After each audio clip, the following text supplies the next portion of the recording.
Hello everyone, তোমরা সবাই কেমন আছো জানিও। আর আমিও কিন্তু খুব ভালো আছি। তো আজকে আমি সকাল সকাল উঠে গিয়েছি, কারণ আজকের দিনটা আমাদের কাছে খুব খুব স্পেশাল। তো হ্যাঁ বলছি কোথায় যাচ্ছি বা কী আছে আজকের দিনে।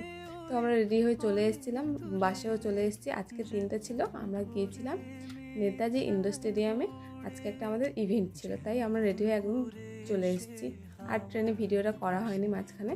তো বাসে উঠে আমরা একটু মজা করছিলাম, কারণ আজকে আমরা সবাই খুব খুশি ছিলাম। আর আমাদের সাথে আরও অনেক মানুষই ছিল, তার সামনে ছিল। তো ভিতরে চলেই তো এলাম। এবারে আমাদেরকে কুপন নিতে হবে, নিয়ে তারপর আমাদের ঢুকতে হবে ভিতরে। তো কুপন নিয়ে আমরা ভিতরে ঢুকে পড়েছি। তো এখানে প্রচুর মানুষ এসেছিলো, লাখ লাখ মানুষ। তো আমাদের কুপনটা ছিল 1609, তাই আমরা বসেছিলাম। আর ভালো লাগছিলো না, প্রচুর লেট হচ্ছিল। তো সেই জন্য ওখান থেকে চলে গিয়েছিলাম বাবুঘাটে। বাবুঘাট ওখান থেকে একদম কাছাকাছি, 5 মিনিটও হয়তো লাগবে না। তো ওই আরতিটা দেখার জন্য চলে এসেছিলাম। তো আমরা যেই সময় গিয়েছিলাম ওখানে সেই সময় আরতিটা হচ্ছিল।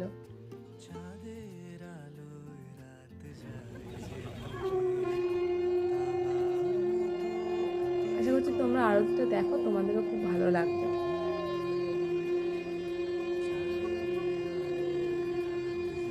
তো তারপর ওখান থেকে বার হয়ে এসেছিলাম। বার হয়ে এসে আমরা ওখানে বসে পড়েছি। তো কাছাকাছি প্রায় চলে এসেছিলাম।